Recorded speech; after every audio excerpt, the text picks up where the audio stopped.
Bismillahirrahmanirrahim. Assalamualaikum warahmatullahi wabarakatuh. Alhamdulillahi rabbil alamin. Wassalatu wassalamu ala asyrafil anbiya wal mursalin. Nahmaduhu wa nasta'inuhu wa nastaghfiruh.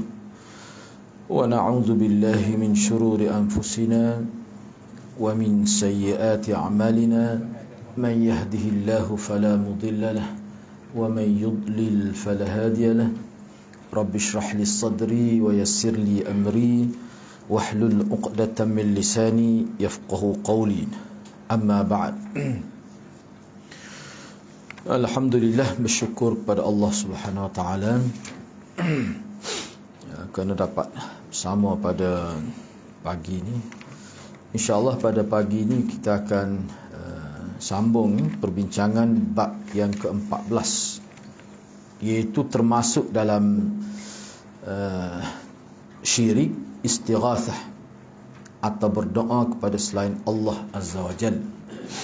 Jadi istighathah seperti yang kita sedia maklum adalah merupakan satu bentuk amalan, iaitu berdoa kepada selain Allah ketika berada dalam kesusahan itu. Sebab kalau dalam keadaan hak tidak susah, ada juga berlaku doa itu. Itu tidak sebut sebagai istighathah, itu doa secara umum lah. Doa secara umum. Tapi kalimah istighathah ini sebagai peringatan adalah merupakan doa yang dipanjatkan kepada selain Allah ketika berada dalam situasi susah itu. Misalnya kalau sebelum ni saya sebut contoh yang ni tersebar secara meluas lah, yang disebarkan oleh kalangan Ahlus Sunnah, amalan yang puak-puak Syiah tu jelas ketika kaki seorang tentera dia yang telah tercedera, malah kaki dia kena tembak tu, kira putus lah, terkulai kaki dia tu, dia tak boleh bangun. Dia dengan bahasa yang jelas, bahasa yang terang, dengan suara yang nyaring, dia sebut dengan jelas, Ya Husain Madad, dia sebut. Itu dia berdoa. Ketika mana tu? Ketika dalam keadaan kritikal itu. Itu dia panggil istighathah. Kalau kita sebut doa tu, itu umum. Umum doa tu. Jadi sebagai sambungannya pada muka surat 158 158, ini dalil yang keberapa? Yang ke-6 lah di bawah bab ini. Dalil yang ke-6 firman Allah Subhanahu wa taala, amman yujibul muttarra idza da'ah wa yakshifus su' wa yaj'alukum khulafa'al ard a ilahum ma'allah qalilan ma tadhakkarun.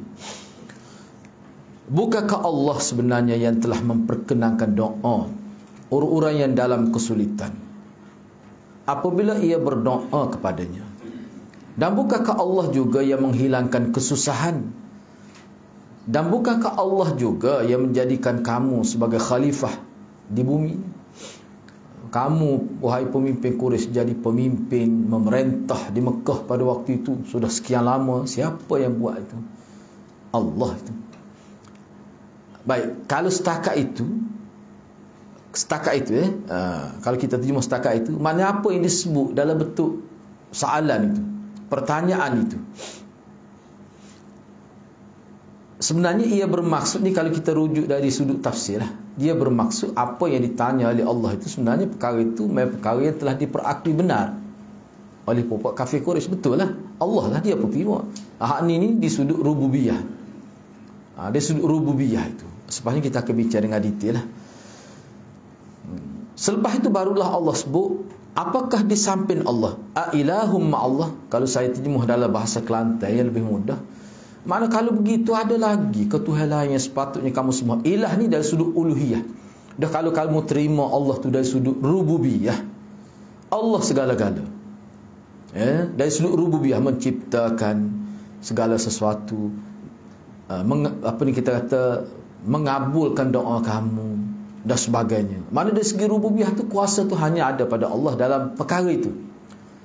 Dan kalau kamu terima iaitu, kenapa pula kamu tidak boleh terima Allah dari sudut sembahan itu, dari sudut ibadat itu, dari sudut uluhiyah itu? Sedangkan rububiyah itu merupakan tangga pertama untuk uluhiyah. Kemudian Allah sebut, amat sedikitlah kamu mengingatinya. Qalilan ma tadhakkarun. Amat sedikit. Jadi kamu lupa, banyak kamu lupa. Banyak kamu tersasar dalam membuat dalam kita kata berfikir itu. Sepatutnya kita kena sentiasa tazkirah diri kita sendiri tentang perkara itu. Baik, itu ayat 62 tu, surah An-Naml. Baik, dari sudut syarahan secara umum, huraian ataupun tafsiran secara umumnya, ayat ini Allah Subhanahu wa taala berhujjah kepada orang-orang musyrikin. Yang mana orang-orang musyrikin ini mereka telah menjadikan selain Allah itu sebagai penolong-penolong mereka. Jadi Allah berhujjah itu dengan apa? Dengan sesuatu yang mereka telah sedia ketahui dan akui berkenaan dengan doa, siapa yang kabulkan doa, siapa yang istijab doa. Allah juga. Ketika mereka susah, yang tolong mereka, yang melepaskan mereka daripada qurbatun min qurabi dunia, Allah juga. Dan yang menghilangkan keburukan-keburukan yang menimpa mereka, Allah juga. Semua mereka terima tu. Mereka terima dari sudut rububiyah tu. Dan Allah lah yang hakikat sebenarnya menjadikan mereka khalifah di muka bumi sampai boleh memerintah sekian lama, menjadi kaya dengan sebab pegang tampuk pemerintah itu, jadi kaya raya mereka. Allah juga. Tak mungkinlah orang kafir. Dia gini, jadi kita kata itu kenyataan Allah. Sebenarnya orang kafir tidak ada. Orang kafir dia tahu yang dia semua tu batu pejal, yang dia semua tu kayu, yang dia semua tu sesuatu yang dia pun tahu. Nak boleh ada mata tu kerana ada orang tebuk, dia pun tahu ya itu. Jadi kenapa sembah? Baik, sebelum kita pergi lebih jauh lah, kita kena ingatlah bila kita sebut sembah ni di sini dalam konteks masyarakat zaman Nabi yang sembah berhala syirik ni, sebenarnya mereka maksud sembah berhala tu maksudnya bertawassul dengan berhala. Kena ingat tu. Kena ingat tu. Baru mudah faham. Kau tidak pening. Sebelum ni sebut bertawassul. Berhala-berhala tu sebagai lambang sahaja. Berhala tu diletak, nama-nama berhala tu sebenarnya nama orang soleh. Itu hakikatnya. Dalam Quran sebut dalam ayat lain. Mana orang kafir pun dia tahu, dia tahu berhala tu tidak menjadikan, bahkan dia yang dijadikan. Nak boleh keadaan kita kata dalam bentuk lembaga begitu, bukan ada orang yang tebuk. Siapa orang yang tebuk? Orang yang okey tu manusia lah. Dia tahu perkara itu. Jadi sini sebenarnya perbincangan kita ni sebenarnya konsep tawassul dengan orang soleh. Itu sebenarnya. Dalam Quran sebutkan liyuqarribuna ila Allahi zulfa. Jadi apa yang mereka sembah selain Allah itu sebenarnya sebagai wasilah untuk mendekatkan diri pada Allah. Cuma dia pergi melalui orang soleh. Situlah, di situ makna sembah tu. Perbuatan itu dikira sebagai sembah. Ataupun ghuluwun fis salin, telah melampau dalam memuja, mengangkat, meletak kedudukan orang soleh tu. Iyalah kalau kita fikir pun, sebab bukan kita ni saja, ulama-ulama kita ni banyak dia buat huraian. Misalnya ayat tadi, kalau tadabbur saya buka cuba tengok tafsir dan tadabbur. Kalau tafsir ni lebih detail lah berkenaan ayat liqarribuna ilallahi zulfa. Cuba tengok. Semua ulama kata begitu. Bahawa penyembahan yang berlaku itu sebenarnya hakikatnya tawassul. Jadi maknanya tawassul dengan cara seperti orang kafir Quraisy itu termasuk dalam bab ibadat. Tak lihat. Walaupun kalau kita nak detailkan lagi, jadi saya sebut ni acak kali lah. Sebelum ni pun banyak kali dah kita sebut. Sebenarnya mereka tu, yang mereka qasak dalam hati tu, nama-nama tu orang-orang soleh dulu lah. Jadi mereka seolah-olah mereka minta orang soleh tu bawa permintaan mereka kepada Allah. Jadi guna kabel lah, kita tawassul ni kabel. Doa pada Allah dengan menggunakan pertalian kabel orang soleh tu. Sebab tu Syekh Ismail Syahid kata, maknanya seolah kalau doa sendiri Allah tak terima. Lepas tu kalau guna orang soleh mana Allah terima. Maknanya di situ ada makna nak mempengaruhi Allah dengan menggunakan nama orang soleh. Syekh Ismail kata sudut itulah syiriknya. Dia seolah dia faham seperti manusia. Nak pergi jumpa mesti besar cari kabel, cara orang baik dengan dia. Tu. Jadi di situ ada persamaan dengan manusia tu. Tu tak boleh tu. Cuma ni ada setengah-setengah ulama lain sebut, dia kata perbuatan itu sendiri sudah salah. Mungkin ni ada mereka awal sekadar bertawassul je nak minta dengan anggapan orang yang mati itu sebenarnya dia hidup. Mungkin sekadar itu, tetapi lama kelamaan dia hilang tu.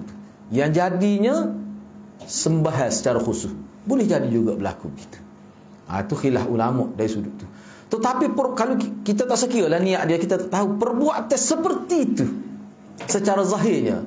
Sebab bila kita nak hukum manusia ni, kita bukan hukum hati dia, kita hukum perbuatan zahir. Perbuatan itu salah. Kalau kita tidak nak pergi secara lebih ilmiah apa maksud dia sebenarnya, kita ambil yang zahir.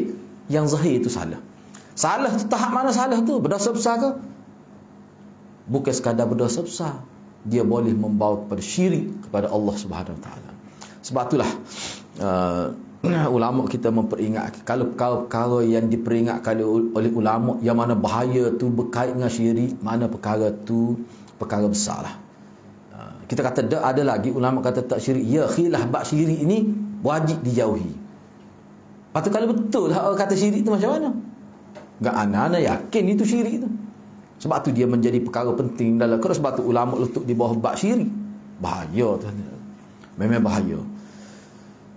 Kalau kita nak ambil kira lagi dah, kita nak bercakap untuk kepahaman kita, kenapa ya kita jadi minat pada yang itu tu? Padahal ulama kita kata duk sibuk-sibuk dengan tu. Isunya apa sebenarnya? Isu tawassul ni apa? Isu pergi minta dengan berhala tu, bertawassul, yang mana berhala tu sebenarnya tak ada apa pun, itu lambang untuk orang soleh. Jadi isu sebenarnya apa? Isu sebenarnya adalah doa. Gi nak berdoa saja. Hak kata gi kubur apa, isunya isu doa sebenarnya. Tu. Jadi kalau nak berdoa tak ada kesaluran lain yang muttafaq alaih, yang semua ulama terima, yang sahih daripada Nabi, berdasar pada Quran, berdasar pada hadis. Ada. Kenapa tidak ambil yang itu? Itu masalah. Sebab tu dalam Quran sebut kan, orang yang hati dia ada penyakit, dia suka pada perkara-perkara yang begitu, yang sesat. Benda hak punya mutasyabih. Nah, benda-benda sama-sama dia suka. Fi qulubihim zayg, dalam Quran sebut, dalam hati mereka ada penyakit miring kepada cenderung kepada perkara sesat ni, dia suka benda-benda gitu. Sebab tu ulama kita kata pokok sesat ni dia mendahulukan riwayat dhaif daripada yang sahih. Tu memang ulama sebut. Kalau perhati tu memang kita perhati betul sungguh. Kalau hak dhaif ni kenapa macam minat sungguh, pelik sungguh ni. Sampai titik ni kita kata dah. Jadi perkara tu bahaya, na'udzubillah min zalik. Sedangkan yang dhaif ni ulama buat disiplin ketat untuk bab-bab fadail, tapi tak boleh dijadikan sebagai landasan umum untuk amalan besar-besaran masyarakat. Tak boleh. Sifat dia begitu, kita kena faham. Apatah lagi kalau yang dhaif tu bertembung pula dengan hak sahih, hadis sahih ada, tak lagi tak boleh. Mana yang dhaif tu kita boleh guna kalau dia tidak bertemu dengan yang sahih. Kalau bertemu tak boleh pakai, walaupun dhaif tidak jiddan pun tak boleh. Itu disiplin. Apa tu? Sebab kita nak kesihatan dalam rohani kita. Kita nak supaya rohani kita sihat. Sebab tu kita kena ambil yang sahih. Kemudian bila mereka memperakui perkara itu, jadi kenapa mereka tidak sembah Allah? Tetap juga dia sembah pada berhala tu. Ni sembah ni zahir dia. Dia pergi, dia kata dah, pupuk kafir Quraisy ni sembah tu macam mana dia buatnya? Dia pergi tu, dia puja, dia puji, dia lepaskan nazar, dia bernazar sebut, dia berdoa, dia sebut nama berhala, dia tak kira lah nama berhala tu asal nama salih, tak kira tu. Tapi dia sebut nama dengan gini-gini nama. Dia letak pula makannya, dia letak pula atas rasa sedekah, atas rasa tabarruk, atas rasa nak infak, atas rasa wakaf untuk berhala. Jadi semua harta benda tu dikebah oleh orang tutup lebah dia tu lah. Tutup lebah cari makan tu dia itulah. Dia gini dia kalau kita baca dalam sejarah, hak jaga kenapa dia jadi perebutan nak jaga Masjid Haram tu? Apa sebab? Tu bahkan jawatan ini diwarisi daripada satu keluarga, satu mana satu jalur saja. Hak bahagian wiminaya untuk orang pergi jemaah haji umrah gitu, itu hal lain pula, jawatan lain pula. Hak ni jaga berhala, sebab berhala tu tempat diletakkan, dilepaskan nazar ni, hakikatnya diletak harta di situ. Padahal dia pun tahu berhala tu tidak makan duit, tidak makan nasi, tidak makan makanan, tak nak pun kakak mah tu apa dia letak. Sebab ajaran dia sebut gitu. Siapa yang buat ajaran gitu? Hak jaga tu lah.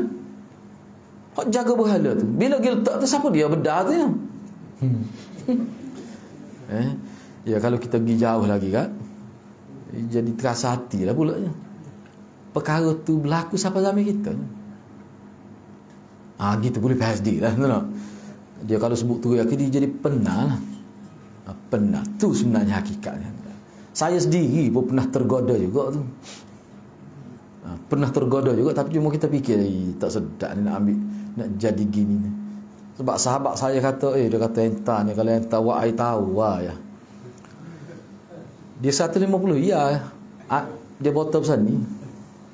Dia sekali. 5 tahun duduk luar ni sekali buat. Tu pun kerana demo kita tunggu depan muka pintu masjid lepas kuliah.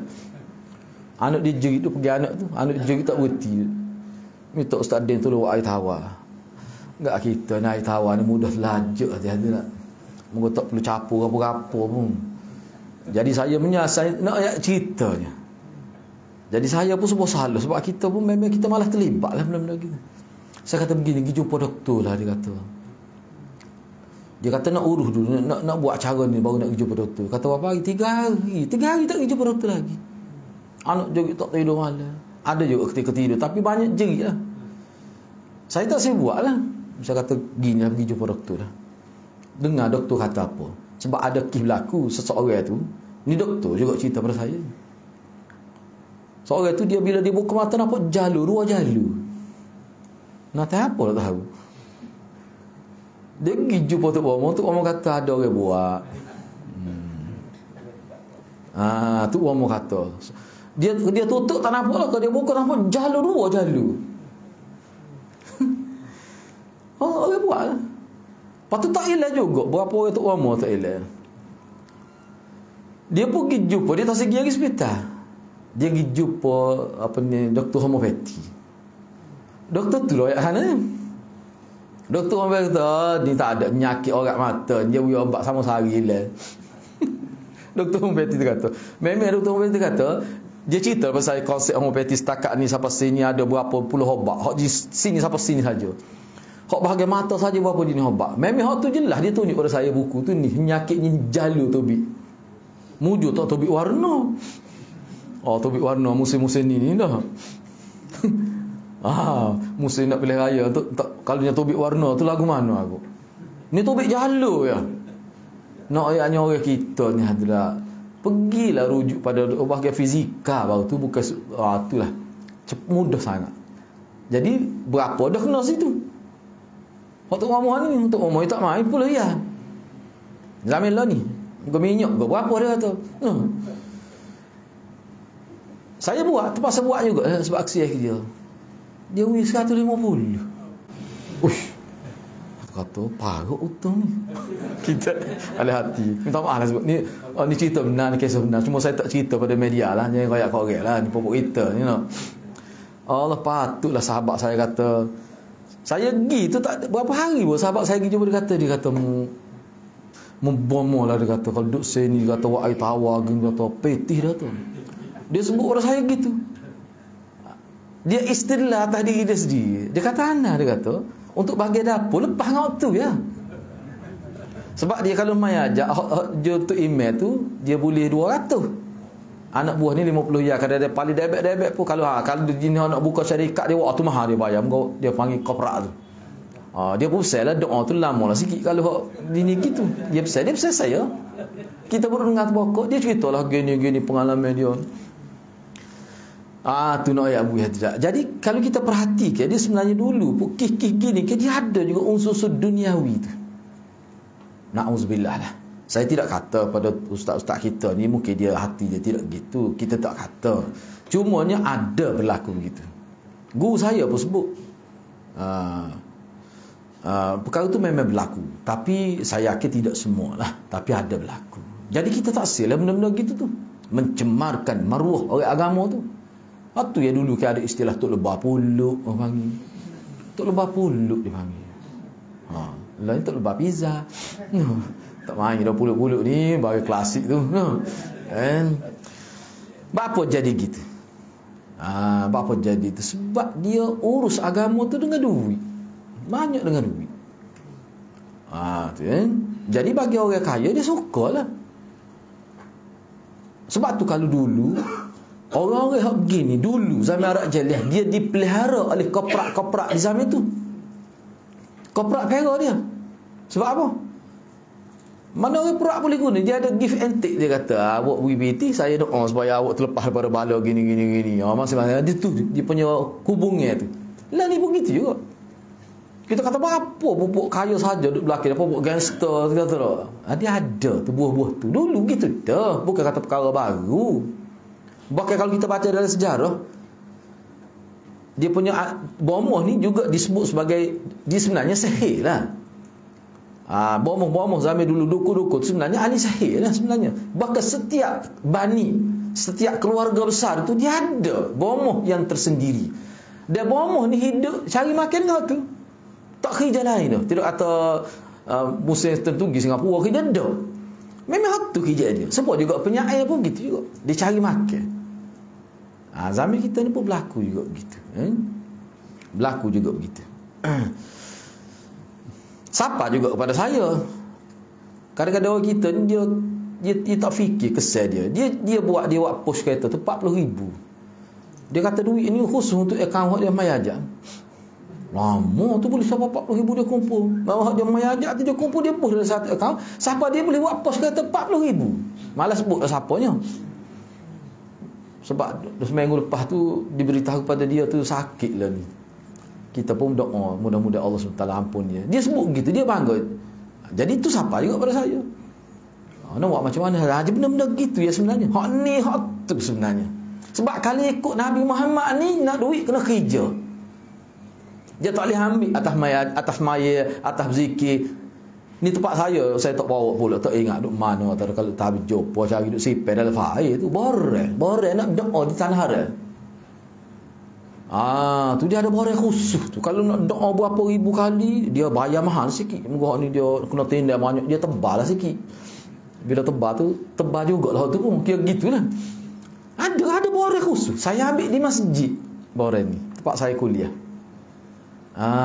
Nak doa. Sebab dia kata doa ni dia akan doa depan Kaabah. Siapa dia buat kerja tu? Orang agama. Inilah hadirat jadi fitnah dalam agama kita. Tak boleh. Perangai-perangai. Jadi dulu pun kenapa jadi ada upacara ni? Kerana ada orang yang ada kepentingan. Ni kepentingan dari sudut dunia, ni kepentingan dari sudut nak supaya hati dia rasa tenang. Sebab orang yang jaga agama dia adalah pula konsep-konsep ibadat tu dia ada. Kalau buat gini akan jadi hati jadi tenang. Kita kena pergi berniaga pun kita harapkan tu tinggi. Dia panggil rajak juga. Dia panggil rajak tu. Sebab apa? Sebab telah dibuat upacara agama. Puak dia ni, bila dia nak pergi berniaga 2 kali setahun ke sebelah Syam itu, Palestin, Basrah dan sebagainya, dia buat upacara 2 kali setahun. Tradisi dia. Upacara dia panggil, pertama sekali tolak bala, yang kedua nak supaya berjaya daripada. Yang buat ni adalah bomoh-bomoh lah. Tu. Salah satu kaedah dia dipanggil kaedah tiarah tu. Hak dia guna burung. Semua tu dalam rangka hak ni nak suruh dia pergi dalam keadaan tenang. Hak ni pula nak dapat dunia. Dia jadi bolok gitu. Tu sebenarnya hakikat. Jadi pusing mari dunia lah. Pusing mari dunia. Islam tausiah tu. Sebab tu dia dunia ni kalau kita silap guna, dia boleh sapa sini, boleh sapa ke peringkat syirik. Kalau ambil dunia tak sapa syirik tu dosa besar, tapi tidaklah jadi rosak akidah ni, na'udzubillah min dzalik. Tu sebenarnya. Saya sebut tu supaya kita faham. Sebab gini kalau tidak, saya sendiri pun pernah juga fikir, macam mana teruk genemu pada cerdik tu. Dalil mana kita kata cerdik ni pokok ni? Sebab bila setengah-setengah pemimpin hak duk sembah berhala, bila dia masuk Islam kan, hebat ke main dia. Jadi pemimpin pula, Nabi lantik jadi pemimpin. Abu Sufyan misalnya. Tu parut benar tu. Zaman jahiliah tu. Tapi bila masuk Islam, tu Nabi kata khiyarukum fil jahiliyah, khiyarukum fil Islam. Hak terpilih semasa jahiliah, kalau masuk Islam tetap terpilih dia. Jadi orang ini sebenarnya bila disembah berhala tu dalam konsep tadi. Dia bukan sembah batu tu, dia tahu mana berhala tu dengan tiang dia sopa ya. Cuma hak ni dia tebuk jadi comel sikit. Gitu ya. Jadi kena faham tu. Takut saya bimbang, takut kita silap faham. Ini kita duk bincang ni bab tawassul ni. Tawassul. Cumanya oleh kerana dia sebut istirasah gini kan. Istirasah ni dia berlaku bukan depan berhala tu. Tak. Di tempat lain. Misalnya contohnya ada disebut dia pergi dalam pelayaran tu, ataupun yang sesak. Misalnya Zainal Mas dia pernah cerita, walaupun setengah ulama kata tidak jelas dia riwayat tu, tapi tak apalah, setengah kata jelas. Muka cerita zaman jahiliah. Dia diri. Dan itulah sebab dia jadi longgar dia dalam kehidupan jahiliah, sebab dia kata tidak pernah sabar. Jadi bila dalam keadaan kritikal sesak di tengah padang pasir, nak minta tolong pada berhala tak ingat nak bawa. Dia terlupa Tuhan nak bawa. Dia Tuhan ni dia ada saiz kecil, saiz poket. Dia buah lebih boleh. Hak saiz besar tu tak nak pikul tu. Dia bawa kecil. Sebab tu kalau kita tengok kan ada hak atas kereta tu, pokok di atas kereta tu kan. Dia tak di dashboard tadi, tu saiz kecil. Ada hak kecil besar dia pun dia buah lebih. Bila dia nak semayang dia kena tunjuk, dia kena tengok tu. Orang Islam tidak. Sebab tu bila orang kafir kata mu tu duduk semua dinding masjid tu, dah. Kita tengah pada pasir boleh mayat. Kita panggil sutrah tu. Kita tidak semua dinding, tak ada dinding pun kita mayat. Buat dia tak boleh, dia kena ada tu. Baik, tiba-tiba tak ada, tak ingat nak bawa. Saya nak kata aku ambil buah tamak besar kali, aku tebuk putih mata. Dia buat dia ukis kita tebuk biar nampak macam berhala dia semua. Tak patut, tak jumpa juga jalan keluar, sesak juga. Perut lapar tu. Dia pun makan Tuhan tu. Dia pun makan buah tamak dia tebuk tu. Tu ada dalam cerita. Patut ada hak sesak, hak apa ni di lambung ombak di atas perahu lah. Ada juga disebut macam-macam cerita kita tengok. Pengalaman orang mana sahabat-sahabat Nabi yang masuk Islam, dia cerita sebelum ni masuk Islam. Akhir sekali tak cakap seru ni. Dia punya buat nama-nama berhala. Tetap juga dalam keadaan yang kritikal begitu, dalam keadaan yang kita kata bahaya lah. Akhir sekali akad tangan minta kepada Allah Subhanahu Wa Taala. Hak tu kembali pada fitrah. Jadi perkara-perkara gitu pun dia tahu. Hak tu lah Allah sebut dalam tahu hak tu dari segi rububiyah. Tapi kenapa tidak uluhiyah? Dan kerana mereka tidak gabung antara uluhiyah, rububiyah uluhiyah tu, tak jadi tauhid tu. Maknanya dia terima tauhid rububiyah saja. Tak boleh dari Islam, tak boleh. Dia kena terima semua. 100% Allah baru jadi tauhid. Kau tidak jadi syirik ya. Ada pula pihak kata tengok tu dia kata. Ada pula berimeh separuh. Orang nak ayatnya tauhid rububiyah tu berimeh tu saja, tak jadi berimeh hakikatnya. Bukan nak ayatnya orang kafir ni berimeh separuh.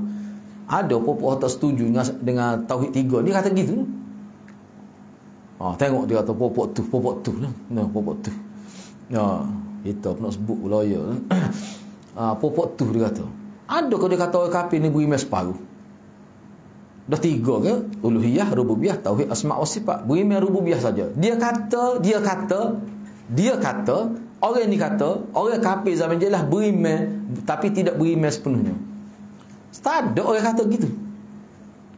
Nak ayatnya terima rububiyah saja tak jadi tauhid itu. Tuhan ayatnya.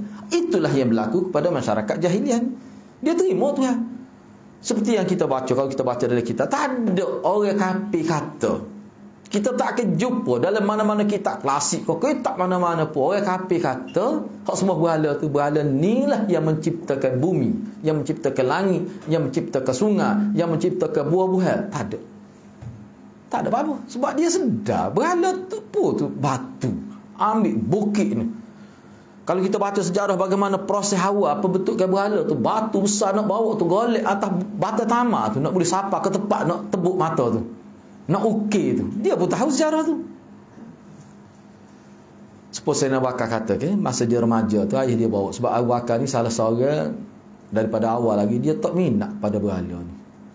Dia tak pernah pergi. Jadi ayah dia using lah. Fardu ain pun tak lepas ni. Lagu mana? Seolah-olah begitu lah.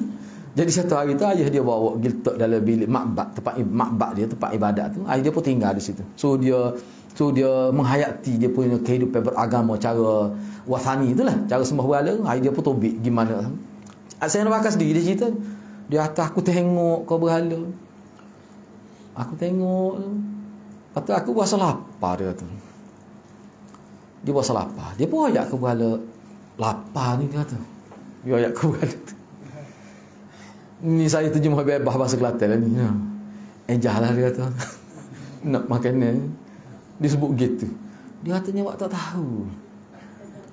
Sekurang-kurangnya kata, bapa tak ayat awal. No. Senyap dia tak tahu gapo. Kecil hati juga. No. Sepatut kalau tak ada makanan royak, tak ada makanan ni, kena mari semula lah. Gua kedai tutup ni hari minggu ni. No. Sekurang-kurang royak gitu tak apa dah. Ni awak tak tahu dia. No. Saya nak kata. Sebab tu dia kata dia tak nampak langsung, tak logik langsung, sembah bala. Mana gitu saya nak bakar cerita. Bak Arab pun semua ada riwayat tentang saya nak bakar. Baik. Di sini kita nampaklah sebenarnya yang dimaksudkan dalam ayat ni apa dia? Mana orang kafir ni sembah berhala ni hanya dari sudut ibadat. Jadi bila sebut ibadat kena ingatlah tawassul. Jadi tawassul di sini tu dikira ibadat dan ibadat tu dikira syirik. Sebab apa? Sebab dia minta kepada orang soleh mati dia. Hak ni juga tawassul ni tawassul dengan siapa? Dengan orang soleh. Dan tawassul betul ni dikira ghuluwun fi sholih. Sudah dikategorikan sebagai melampau. Talih. Halakal mutanatti'un, halakal mutanatti'un, halakal mutanatti'un. 3 kali Nabi sebut rasa binasa orang yang melampau. Salah satu ni beribadat lebih daripada hak Nabi nak, lebih daripada Nabi buat, itu termasuk melampau juga. Ini pun melampau. Sedangkan dengan orang soleh ni oleh kerana dia manusia, hak dia setakat mana ya? Setakat dia hidup ya kita boleh minta dia doa dengan kita, dia doa kepada Allah untuk kita. Tu pun mana kena pada-pada tak boleh nak hari gitu. Kita dengan Allah tu yang asalnya. Baik.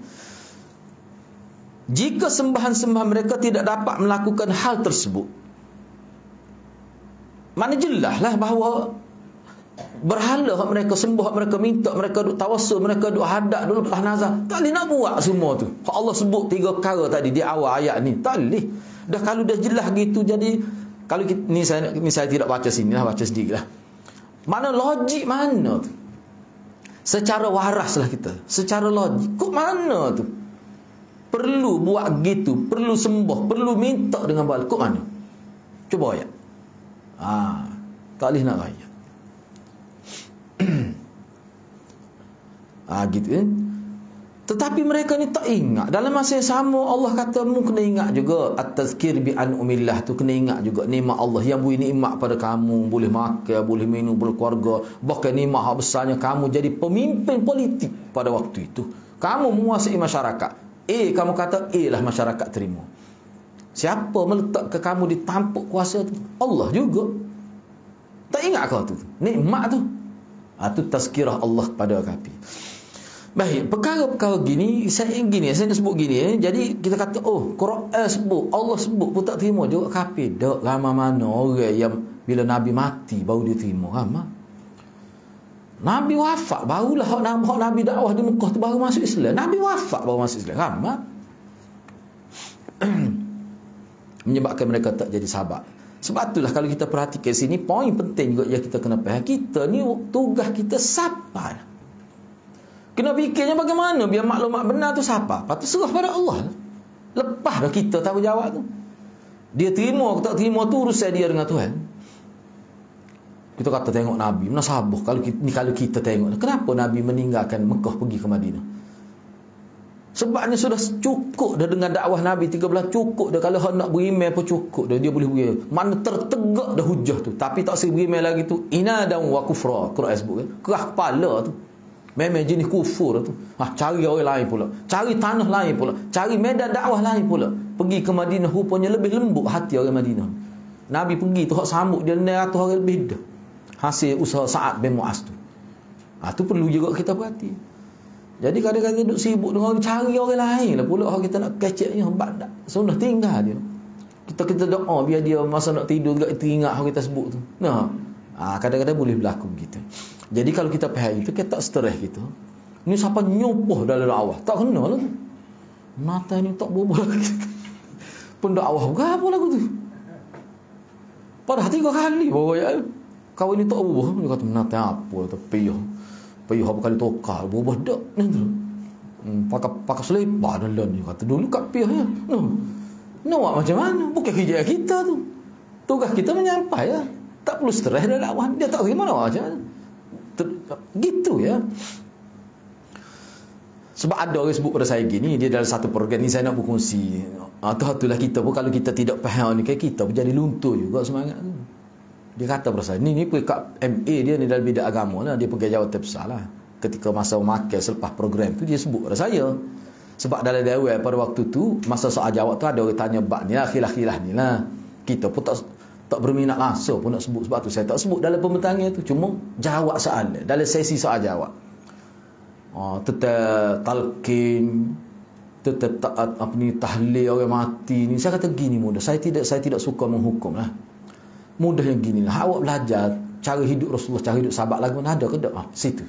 Awak fikir sendiri. Moga dia tu ustaz tiga wilayah. Hati buku 3 wilayah. Bukan di Thailand ni. 3 negeri Pantai Timur ni. Tutup email dia kumpul di satu tempat. Dia minta saya bercakap lah. Beberapa orang lah pengkuliahnya. Jadi saya kata gini lah mudah. Moga tu email tahu belakang dia. Kau ada ngaji sekolah semai daripada muda pak tua tu. Ngaji ke dia? Ngaji ke dia? Orang melukis pun tahu pandang-pandang tu. Ni pak tua tak pandang-pandang. Taklah kata gitu dia. Tapi sekadar sebut ngaji apa? Ada ke Nabi buat? Tak usah sebutlah saya benda ni molek apa salah. Tak, saya tak sih tu tidak iktibar dalam agama, tidak menjadi di fakta untuk kita guna dalam agama. Tak berguna tu kata-kata tu. Nabi buat ke tidak? Tu cukup. Sebab kalau berkait dengan kematian ni dia ada kita terima bila tu ayat al-yauma akmaltu lakum, kita terima bahawa agama Islam ni sudah lengkap. Kalau tak lengkap Tuhan tak mati Nabi. Kalau agama ni tak lengkap Tuhan tak ambil Nabi. Sebab tu idza ja sahabat-sahabat cidik-cidik ni jerit dah. Dia tak amat dah Nabi kita ni. Siapa Tuhan kata masuk Islam tu sekali masuk ni isi borel. Berbondo-bondo tu maksudnya kalau lah ni isi borel tak. Sekali masuk sekapung, sebah 2-3 bah bukan sore-sore. Afwaja ke sebut tu. Tu ayat tu. Setengah sahabat kata, saya nak bakar pun antara yang jadi murung. Selepas tu dia jadi sedih tu ayat tu. Dia maksud. Mana faham sungguh tu. Bila Nabi wafat mana lengkap. Bila kata lengkap, misalnya pedoman dalam bab bila berlaku kematian nak buat macam mana? Lengkap. Lengkap ni apa maksud? Nabi buat macam mana? Dah itulah sahabat buat. Bapa tak setiru. Isu dia bapa tak setiru. Di sinilah hadirat. Sebab tu kalau kita baca Quran tadabbur, Quran tafsir, Quran kita akan jumpa sebab utama masyarakat Yahudi jadi sesat kerana dia suka ubah ajaran Nabi. Bukan setakat ubah ajaran Nabi, dia pindah kitab suci. Itu jenayah paling besar. Siapa Allah murka kepada dia, hilang sifat baik. Asalnya baik, Yahudi ni terbaik asalnya. Hilang sifat baik. Kesal murka Allah tu jadi fitrah, jadi wasak. Dia bunuh Nabi lah. Bukan main-main jenayah pun dia bunuh Nabi. Siapa begitu. Jadi kita ni pun adalah kena ingat sejarah yang ditunjuk dalam Quran tu dia boleh bulan zaman kita ni. Orang ni bila tertegak akidah, bila dia yakin dengan akidah tak betul tu, dia boleh pergi benda di luar jangkauan. Jangan main-main. Sebab tu kalau kita tengok luar negara misalnya di Indonesia tu, takut juga kita tengok tu. Bila berlaku pertemuan nak berhujah tak mampu, dia kerah orang kampung pergi, dia rabuhkan masjid pada. Terpaksa pengkuliah kata sunnah lari ke pintu belakang tu. Dia rosak ke semua di masjid. Cuma asah dia iaitu. Pada habis ni pagar-pagar. Dia boleh pergi situ tu. Ke bau ni ke belarak dah ni. Bunyi khabar lah. Anda dengar orang Afrika cerita kan. Kata ada dah berlaku sana tu. Dan jadi hadirat kena berhati-hati lah. Jangan main-main kan ni. Sebab dia kena ingat kan.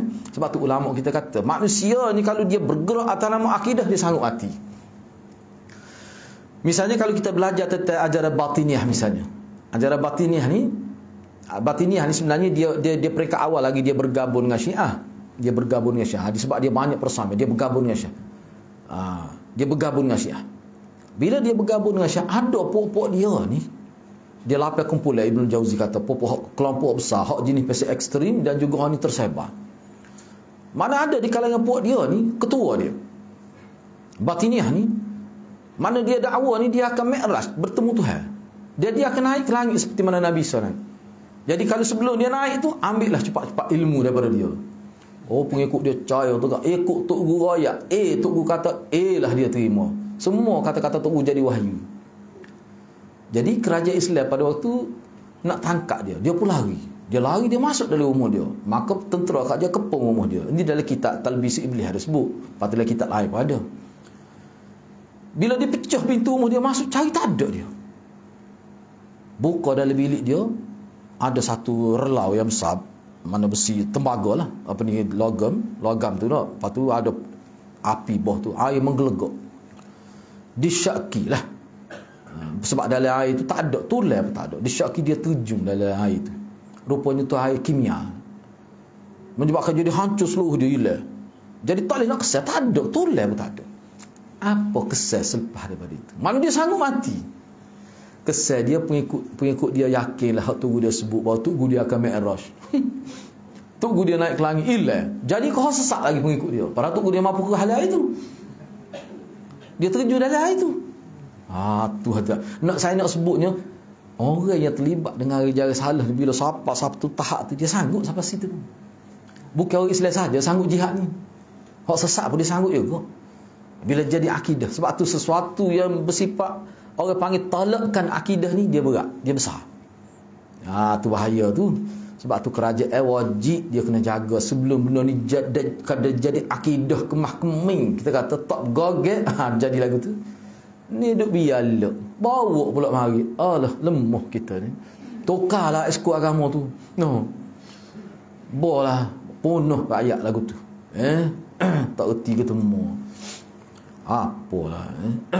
Kita pun jadi Allah. Sahabat saya tu, dia kata dia tengok tu, titik air mata dia.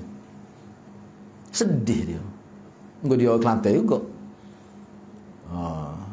Sebab dijemput mari. Macam mana? Nasib kita lah. Cuma dari satu sudutnya Allah nak uji kita. Nabi pun sebut dalam hadis kalau kita duk belajar tu. Mana umat Islam ni kalau marilah kesesatan sebesar mana sehingga digambarkan berkeping-keping kesesatan, sehingga kalau letak tangan ni bahagian putih, letak mata dekat ni pun tak nampak gelapnya kesesatan, tak akan sesat kita. Selagi kita pergi kepada Quran dengan hadis, wajib tak sesat. Tu kecuali Dajjal. Kalau Dajjal dia akan ubah. Dia kata siapa dia pergi Quran dengan hadis saja wajib sesat. Itu Dajjalum minad Dajjajilah. Itu seekor Dajjal lah. Tapi dua saya tengok ekor dia. Jadi hak ni hadirat kena berhati-hatilah. Kena berdoa sama. Sebab tu Nabi suruh doa sama tu. Sebelum wisalah tu kan doa Allahumma inni a'udzubika tu. Ya lah 3 perkara tu. Daripada fitnah kehidupan, kematian, fitnah kubur, fitnah dajjal. Kena minta sama tu. Kita kata kita confident insya-Allah sebab kita duk ngaji hadis sama, bukan mari air paksi saja habis masjid kita pergi. Anak kita lagu mana? Hak duk di universiti tu. Kalau saya sebut tak percaya pada Quran tu, dia kata Quran tidak asal dalam ni ubah. Hak tu cerdik tu antara pelajar terpilih semasa di SMIC dulu. Kena di universiti, tak percaya. Jerit mak dia. Nak macam mana? Mak dia yang kira lah. Pokok sunnah tu. Tapi Allah uji dia. Nak macam mana? Tu kena mana di universiti? Baik, cuba kita tengok lagi di sini. Baik, kesimpulan daripada ayat 62 surah An-Naml ni, batil atau rosaknya istighasah kepada selain Allah. Jelas daripada ayat ni istighasah, yakni minta tolong ketika dalam keadaan getir itu, ketika dalam keadaan susah itu, minta tolong pada selain Allah, itu termasuk istighasah dan haram, dan hak tu boleh membawa pada syirik. Jadi saya nak bagi peringatan lah, sebab sebelum saya mari semalam pun saya rujuk dalam beberapa pandangan ulama lah. Kalau kita betul lah Imam Abu Hanifah sebut, kalau kamu tengok pada seorang itu ada 99 sebab kita boleh kata dia kafir. Jadi untuk kata pun dia kafir, tiba-tiba ada satu sebab lagi kita keliru. Tak boleh kata dia atas nama zat dia tu kafir. Betul kata tu. Tapi kita boleh kata ulama kena sebut perbuatan ni boleh membawa pada syirik. Hak tu kita tak perlu tanya tu peti. Kita terus istilah tak apa tu, sebab kita sebut atas dasar perbuatan. Mana perbuatan ni boleh membawa kafir atas dasar sadduz zara'i, nak elok supaya masyarakat tidak terpengaruh. Tapi nak kata orang ni kafir siap sebut dengan nama, hak tu tak boleh. Bukan tak boleh maknanya, sebenarnya kena beringat. Sebab ada setengah orang tu kalau dia kufran bawah, Nabi sebut kafir yang nyata, tak kata pun dia kafir. Jadi kita nak jaga adab. Jadi kalau kih-kih gini, siapa yang bertindak? Kerajaan kena main peranan, kena panggil kaunseling. Awak tahu kalau awak sebut gini boleh menyebabkan awak jadi kafir. Kalau dia kata saya tahu tapi saya nak kata juga, tu hal lain, tu cerita lain. Bahkan kalau ikut cara Islam, katalah dia kata memang saya niat kata, saya tahu jadi saya nak kata juga. Hak tu pun kerajaan tak boleh tu pancung dia. Kena minta beri tempoh dia. Kaunseling dia, minta dia bertaubat berkali-kali. Kalau terbukti dia tak mau bertaubat, dia masih berkerah, barulah dihukum pancung. Itu dalam peraturan agama kita. Bukan mudah. Naknya Islam ni dia satu agama yang banyak bagi peluang pada manusia kalau buat silap. Cuma kitanya nak jaga orang awal ni, dia tak boleh urusan tu untuk pribadi dia. Untuk orang awal kena kata lalu, ini tak betul. Ajaran ni boleh membawa pada syirik. Ajaran ni boleh merosakkan sistem usul hadis. Kenyataan dia boleh merosakkan banyak ni fakta-fakta agama. Misalnya ada kadang-kadang saya pun ada orang marah sebenarnya saya duk sebut dajjal ni di atas mesej. Saya kata patut saya nak kata ke dia. Cuba ya. Gapo dia kata sesuai nak kata dia. Dia tersilap. Tersilap ni lain. Sebab kita tengok dialah kita ni dah bila kena hak tu sebutir kita pun tengok lalu minta dengan sahabat mari kita nak tengok ceramah dia sebelum ni lagu mana. 2-3 hari duk geli. Ceramah kata berat Datuk ni. Sokong Abdullah Hariri nak pula ni. Rupa itu kita satu jadi kita pun mulai ni berat ni. Mana kita tengok kuliah dia dengan penipunya bercakap. Itu benda-benda gitu lah. Tak apalah dia tak. Dah tak setuju kita tak usah sebut tu. Takut sangat dajjal tu. Lepas tu ambil perangai kawan tu. Tak apalah. Jadinya berkait inilah dalam konteks istirasah dan sebagainya. Jadi apa ni? Apa dia nak sebut ni? Tak ingat. Kita terus pergi tak ingat relax tu. Allahu akbar. Dia begini, kalau dalam kitab ni saya nak sebut, dia ada satu kitab dengan saya ni khusus bicara tentang ajaran salah. Ni dalam terjemahan Indonesia ada. Dulu masa saya guna kuliah di Darul Qausar, dia sejilid ya. Dia panggil Mawsu'atul Adyam wal Madahib al-Mu'asirah. Terkenal lah. Dulu sejilid. Dan pernah kita guna untuk, bukan semua kita tidak baca, kita pilih-pilih. Tu dulu Maulana lah suruh baca tu, dan saya lah yang mengajar tu nya. Tu kita terkejut tengok, bagus kitab ni. Tapi kitab tu dikembangkan, akhir sekali jadi 2 jilid, banyak fakta-fakta tambahan. Kitab tu ada terjemah dalam tajuk dianya ensiklopedia tentang agama-agama dan aliran-aliran semasa. Dia bahkan tabligh pun dia masuk. Tapi tabligh itu bukan tidak dikategorikan ajaran salah, cuma ayatnya maknanya gerakkan atas nama gerakkan dunia, gerakkan dakwah. Tak ada masalah tabligh itu, cuma dia masuk semualah. Cuma hak menariknya bila dia sebut setiap ajaran salah, dia akan sebut juzuk dia, benih dia, punca apa? Punca tu hak penting. Kenapa ajaran ini salah, apa punca dia? Punca tu lah sebenarnya kerajaan kena tahu. Kita kena tahu, kerajaan kena tahu. Kalau nampak ada punca tu sebelum dia membesar jadi pokok, dia kena mati awal-awal lagi. Sebab bila dia besar, sebab tu dia susun kitab tu, dia sebut ta'rikh ajaran ini. Misalnya kita contohnya Abbas, tu ta'rikh dia. Siapa pengasas dia, pendokong dia.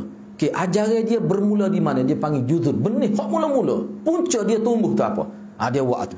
Jadi kalau kita balik satu tajuk kan, boleh kata ajaran salah ni, boleh kata satu sudut persamaan dia apa? Dia tolak Quran dan hadis. Secara dia tolak disiplin Quran dan hadis. Memang begitu. Dah banyak saya tengok kerana dia asas dia tak faham, dia terima hadis-hadis yang dhaif. Hak salah ni maksudnya hak Islam.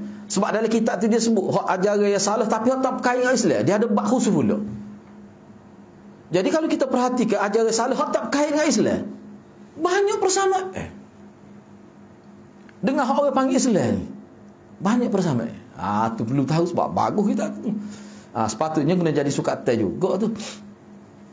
Baru kita nampak. Kalau tidak hadirat menyebabkan kita tak tahu. Bila mari saja, sebab orang kita ni dia tengok zahir. Bila tengok nampak pakai jubah ni, pakai serban ni, enggak Nabi pakai jubah, pakai serban. Lepas tu janggut pun panjang tok buka pun kita sekarang ni dia ni tahu. Rapat bawah dah rusak tu. Lepas tu bila dia kecek pun 3 minit sekali selawat tu. Hebat ni. Maknanya tidak kedekut benar dia ni. Sebab kuat selawat. Orang kita dia mudah itu dah. Tu cara. Lepas tu buka mata pun jari-jari. Nah, jadi orang kita kata ni sebenarnya. Lepas tu bawa pula dia ni keluarga Rasulullah. Ada dengan sanak. Tak kita sanak tak tahu apa satu. Kenal lalu. Lepas tu ada kampung kita. Ustaz pun kata ni jalan betul ni.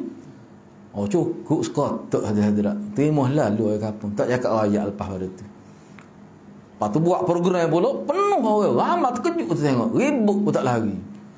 Hujan pun tak lari. Pulak dah. Kena hal tu pulak. Itulah. Tu cara dia.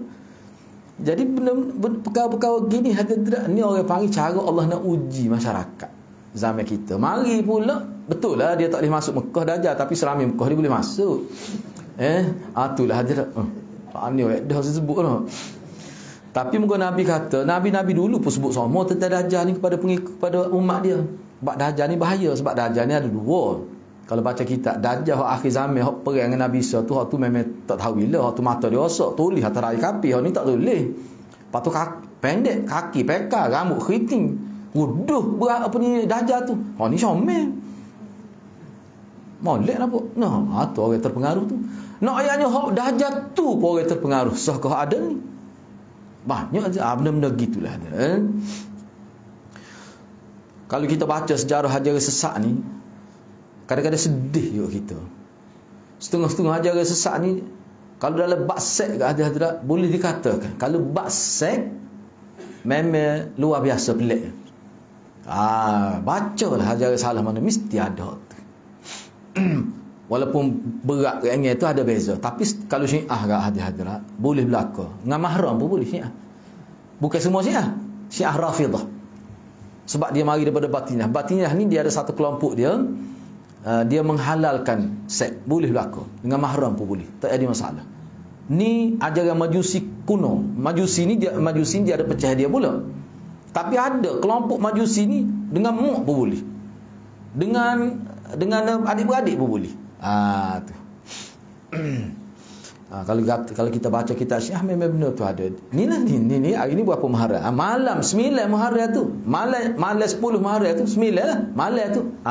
Dia ada program khusus. Ritual dia. Guru kita ceritalah sahabat-sahabat ngaji di sana pun dia panggil Imam Bara tu panggil. Imam Bara tu di satu tempat tu dia buat ritual tu bila selesai acara kemuncaknya dia melakukan mut'ah secara besar-besaran, dia tutup lampu. Hak tu dia tidak tentukan perempuan mana. Maknanya dalam gelap tu dia ambil perempuan mana pun. Tak apa. Sebab tu malah nak sebut ada satu orang tu bila dia buat gitu, tengok pagi esok hak duk tepi dia setubuh mata tu kena mak dia sendiri.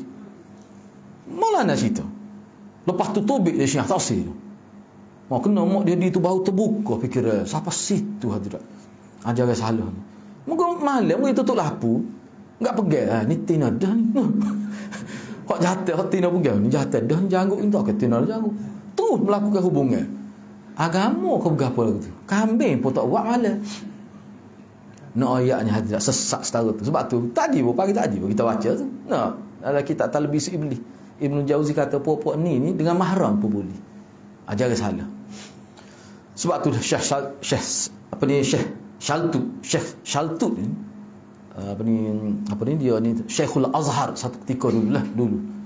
Syekh Shaltut kata tak mungkin ajaran yang menghalalkan lelaki berkahwin dalam satu tahun tu berapa kali dia sebut? 6 kali ke? 5 kali ke berapa kali? Bukan banyak pun. Sedangkan Khomeini kata mut'ah ni 1000 pun boleh. Syekh Shaltut kata 6 kali kata silap, boleh cek semula lah.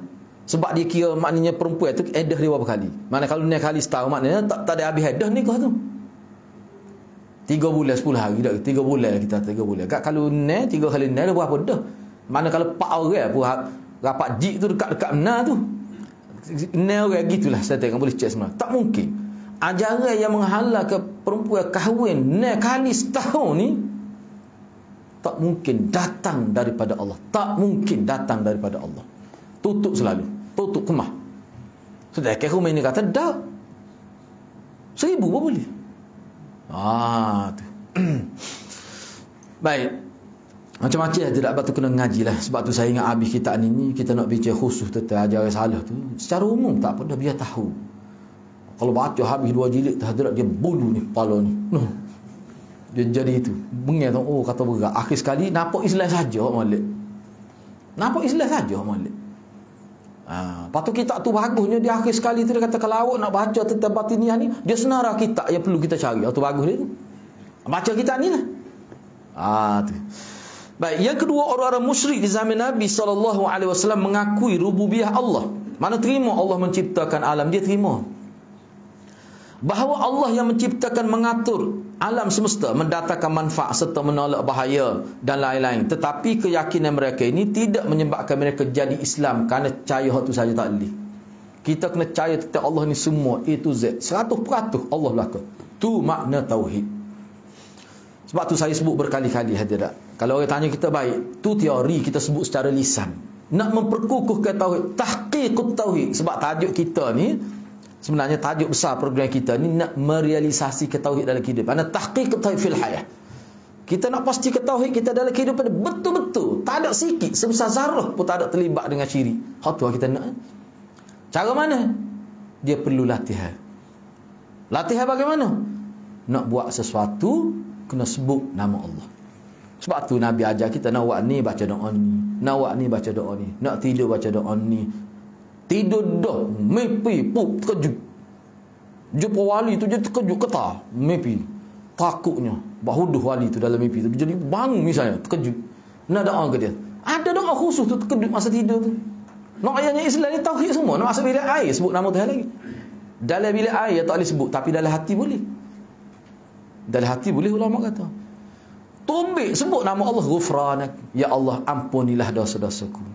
Maknanya semua kita buat sebut nama Tuhan. Paling tidak tak ingat doa bismillahirrahmanirrahim. Mana nama Tuhan, semua nama Tuhan. Tu sebenarnya latihan tauhid. Tapi maknanya kalau kita buat dengan sedar, misalnya kita nak tobik lepas ni, ada bacaan dia. Habis kuliah sudah. Subhanakallahu wa hamdi. Sebut nama Tuhan selalu. Hatu naknya. Sebab itulah hadirat Imam Suyuti kata, janganlah kamu duk baca wirid-wirid hak Nabi. Siapa tak baca Quran? Duk baca wirid-wirid doa hak Nabi aja. Siapa Quran tak baca? Tak kena tu.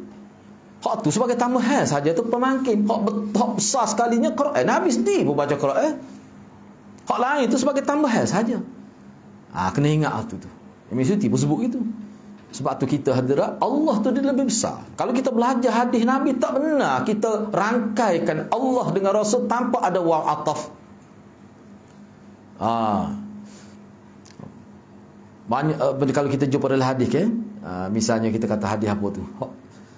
Ta'alah kepada Allah. Ati Allah wa ati'ur Rasul. Wala ya'sihima. Nabi marah. Ada seorang penceramah tu, dia berkhutbah lah, kebetulan Nabi dengar dia duduk tengah ceramah. Dia kata ati Allah wa ati'ur Rasul. Wala ta'silla wala ta'si alaihima. Wahai manusia, ta'alah Allah dan Rasul, dan jangan kamu derhaka kepada keduanya. Nabi kata uskut, dia kecek. Tak betul tu. Tak ada penceramah lebih buruk daripada mu. Mu tak boleh kata gitu, kena kata gini. Ati Allah wa ati Rasul, wala ta'sillaha wa rasulah. Jangan terletak sekali Allah dan Rasul. Apa tu? Taksirnya ada sama Allah dengan manusia. Kena beza dengan waw ataf. Waw ataf ni bahasa Arab kita, bahasa Melayu kita dan lah. Ta'ala kamu pada Allah dan Rasul. Jangan kamu derhaka kepada Allah dan Rasul. Kalau bahasa Melayu kita ni apa bezanya? Ta'alah kamu kepada Allah dan Rasul, dan jangan kamu menderhakai keduanya. Talih keduanya gitu. Sebab nampak macam sama tarah Tuhan dengan Nabi. Nabi kata kena letak beza Tuhan dengan tu dengan dipisahkan oleh harfu atfin bil waw tu. Wala ta'alah kamu kepada Allah dan Rasul, dan jangan kamu derhaka kepada Allah dan Rasul. Kena letak dan. Biar beza dan tu, maknanya orang lain-lain tidak sama taraf ni Allah dengan Rasul. Siapa begitu Nabi nak didik kita jangan terlibat dengan syirik ni. Siapa begitu nak pesan. Apa yang syirik tu berat sangat tu apa? Sebab dia boleh menyebabkan seorang itu masuk neraka tak taubik sampai bila-bila. Tak taubik sampai bila-bila. Itulah. Jadi benda-benda gitu jadi kena bagi perhatian lah. Sebab tu kena beringat Yang ketiga, Allah Azza wa Jalla berdalil dengan tauhid rububiyah. agar para hamba mentauhidkannya dalam uluhiyah. Hak ni kita mana kita dapat? Dalam bahagian pertama. Cuba tengok tu ayat tu. Amman yujibul mubtar sampai kepada al-ard, dia ada tulis qala di atas tu. Qala tu. Tu orang ngaji tajwid dia tahulah tu. Nak boleh wakah, mana lebih afdal wakah kuasa tu. Nah, dia tulis qala tu. Okey. Situlah maksud rububiyah ni situ. Tujuan apa? Allah bangkitkan bahawa kamu percaya dah Tuhan dia rububiyah. Ailahum Allah. Tiba-tiba ada lagi Tuhan kamu sembah selain Allah. Padahal percaya dah tu Tuhan buat langit, buat bumi tu. Kepelik tu. Padahal semua Allah tu lah. Dah kamu terima rububiyah, sepatutnya terimalah uluhiyah. Baru jadi Islam yang sebenar. Tak jadi sebab apa? Sebab dia tak terima Allah dari sudut ibadat. Yang keempat, Allah berdalil dengan apa yang diakui oleh musyrik, yakni rububiyah pada fasa pertama ayat tadi, terhadap apa yang mereka ingkari, yakni fasa kedua ayat tu. Terima rububiyah, tolak ilahiyah. Tak beri meh orang tu kalau gitu. Yang kelima, Allah mengabulkan doa orang-orang yang kesulitan dan Allah akan menghilangkan keburukan yang menimpa mereka. Tu. Baik. Kita pergi terus Rawat Tabarani bi isnad ni dalil yang ketujuh dalil daripada hadis pula.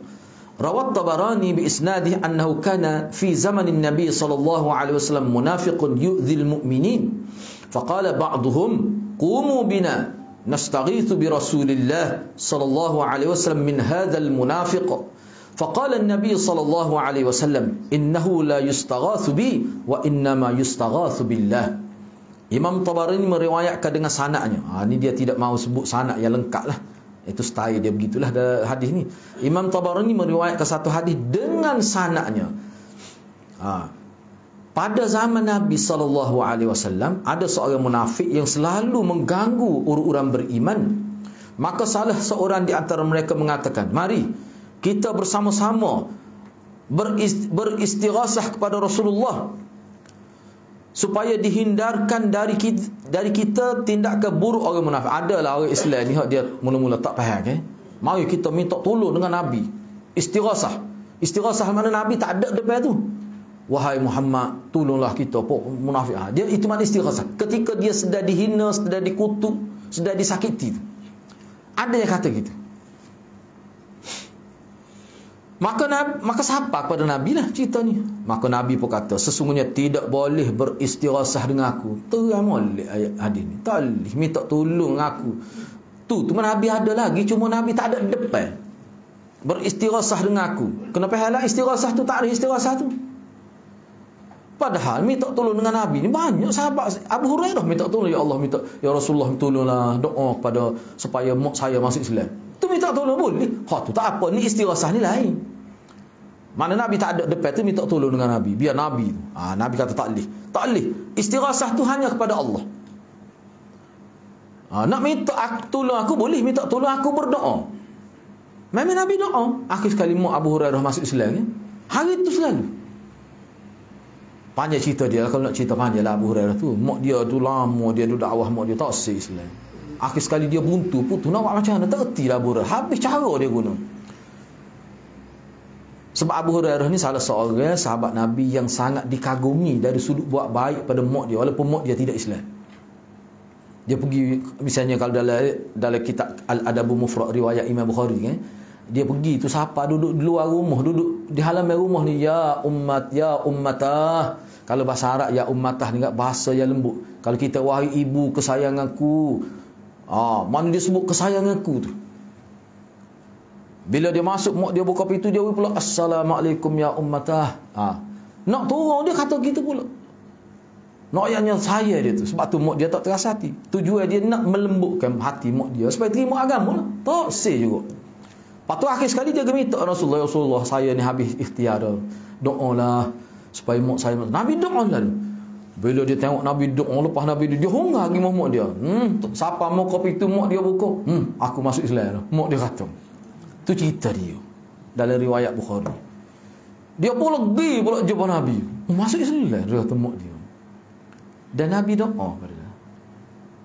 Nabi doa. Menarik doa Nabi. Ulama ahli sunnah guna doa ni, ayatnya Syiah tu tidak Islam. Kenapa dia doa? Saya tak ingat lafaz dia. Cuma doa dia bermaksud Nabi doa, ya Allah. Mula-mula Nabi masih Islam tu hatu doa. Lepas tu minta supaya mak Abu Hurairah ni dengan Abu Hurairah semua orang kasih kepada dia. Nabi doa gitu. Minta supaya Abu Hurairah dikasih oleh semua orang. Abu Hurairah kata, selepas doa Nabi tu Yahudi pun saya ke dia. Abu Hurairah kata dia pasal. Ulama kita kata, apa ya puak Syiah ni benci ke Abu Hurairah? Abu Hurairah Syiah ni hendak setara mananya dia benci ke Abu Hurairah. Dia tulis kitab khusus, bukan kitab setebani. Tak ada Sayyidina Bakar pun dia tak tulis kitab. Para Sayyidina Bakar dia benci benar juga tu. Sayyidina Umar tak tulis kitab. Tapi Abu Hurairah dia tulis kitab. Ada kitab tu dengan saya. Tu. Tajuk kitab tu gapo dia tak ingat mula-mula tajuk tu. Akhir ujung tu bibuhtani Abu Hurairah. Mana riwayat-riwayat gitu ataupun kisah yang menunjukkan dustanya Abu Hurairah. Nama kitab dia. Ulama jawab sekali ganda tebal. Kalau baca tu terkejut kita. Banyaklah cerita tu hina Abu Hurairah, hina lebih pada orang gila dia gambarkan. Dahsyat dia. Sebab tu ulama kita kata nampak sangat dia ni. Dia nampak sangat dia tidak Islam. Pada Abu Hurairah kata selepas doa Nabi tu orang Yahudi pun nampak suka aku, kesal pada doa Nabi. Tapi tak kena doa tu pada puak Syiah. Tetap benci pada Abu Hurairah. Ulama kata hak tu pada dah kita nampak kalau ngaji hadis nampak dah tu. Isyarat-isyarat daripada hadis tu. Baik, seterusnya jadi gitu ya. Imam Al-Haythami dalam Mujma'uz Zawaid diriwayatkan oleh Imam Tabarani dan para perawinya merupakan para perawi thiqah kecuali Ibnu Lahiyah, dan darjah hadis ni hasan. Sebab dia gini, Ibnu Lahiyah ni ingatlah hak ni memang sudah dikenal pasti perawi dah lah. Ibnu Lahiyah. Tapi setakat saya tahu wallahualam ulama sebut, tapi tidaklah ulama kata kadzab dah.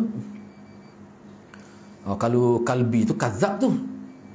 Kalau Kalbi tu As-Sa'id Al-Kalbi tu kadzabnya tu. Wanita sekadar dhaif ya. Sebab tu jadi hasan tu. Baik, Imam Az-Zahabi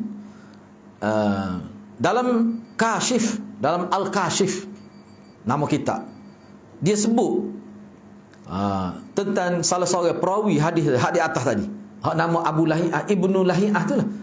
Yang diamalkan oleh para ahli hadis adalah mendhaifkan, melemahkan hadisnya. Oleh kerana dia ni lemah, maka hadis dia jadi dhaif lah. Wallahu a'lam lah.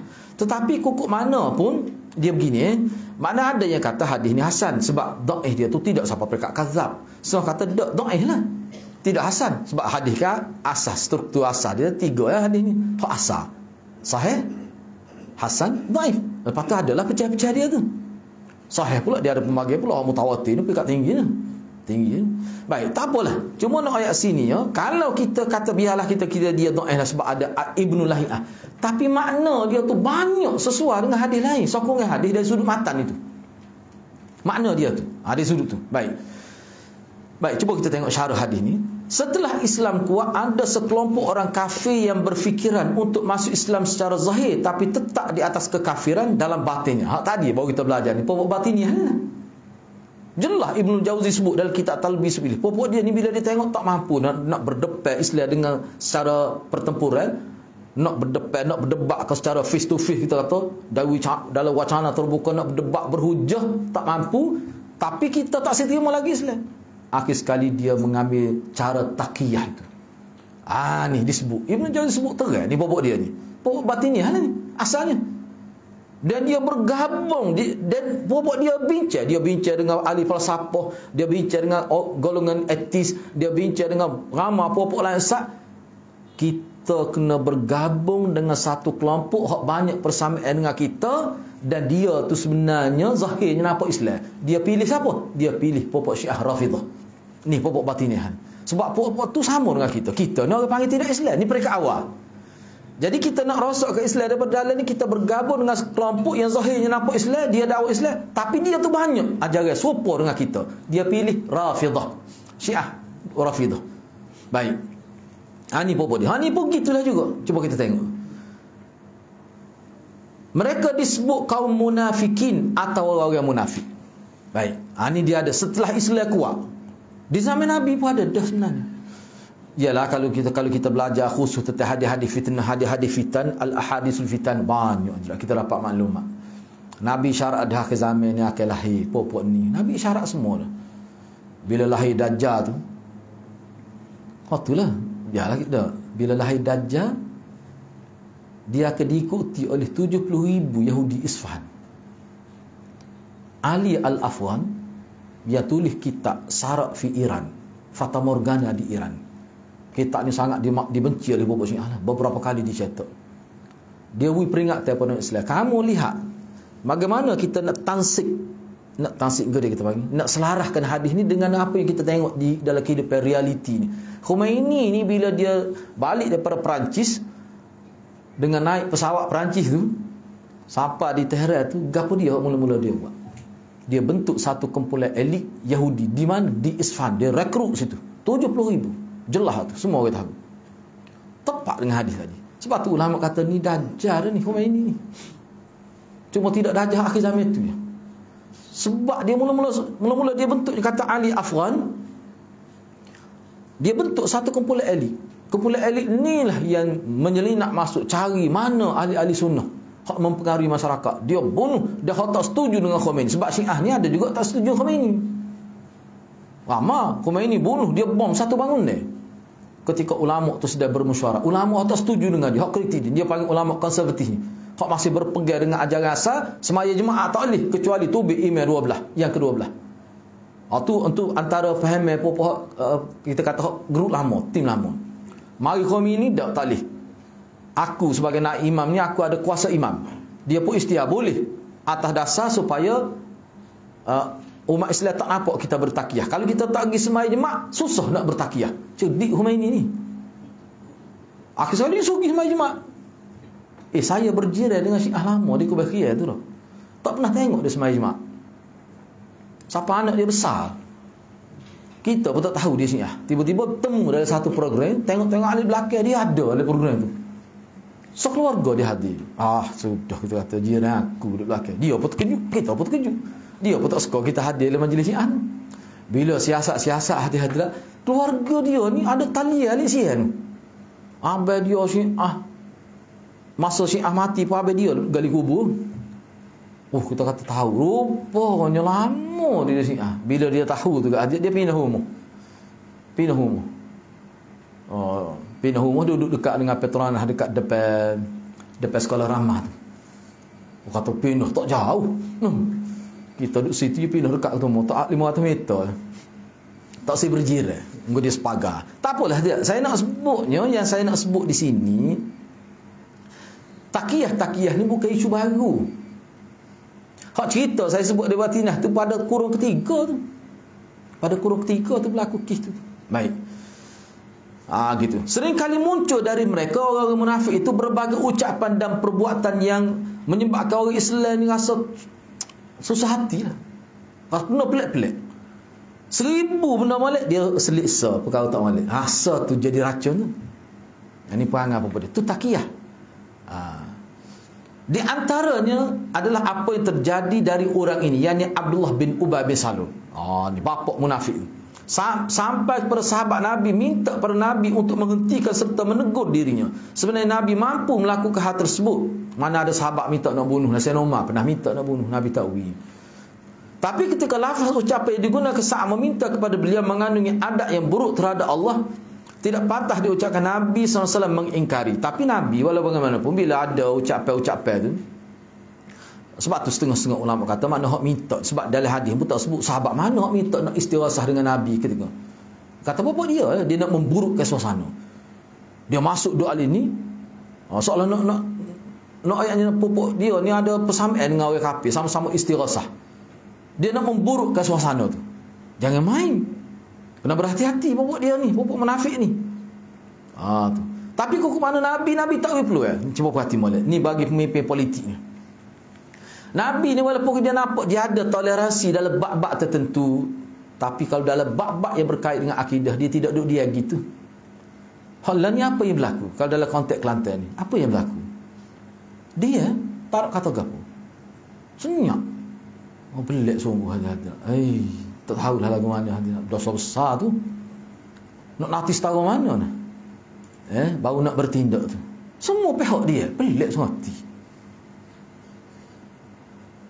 Patut arkai tu tak pernah kecek. Arkai tak kecek gitu dulu. Berat ni hendak isu ni. Kalau lek kan, nantilah. Dulu Syiah tahun 79 dulu ramai mana puak kita. Lah ni sedarlah belakangnya. Dulu kan kita terima dari sudut politik lah. Lepas tu kalau tak ada ulama kata pada waktu tu antaranya Dr. Aziz Hanafi tu meninggal dunia. Dia kata terima daripada politik walaupun akidah rasa. Tidakkah ni orang kata secularism? No. Maknanya tak apa politik. Kita terima politik. Tapi akidah tak boleh terima, muka sesak kafir. Boleh lagu tu. Mana mau beza-beza ke pula tu. Ni akidah kita tak boleh terima. Orang yang sama kita terima pula politik dia. Iya kau gitu. Mana ayatnya oleh kerana masa tu tak faham tu. Jadi bila dia berkembang jadi besar dah. Payah dah. Jadi jangan bicara di situlah. Baik.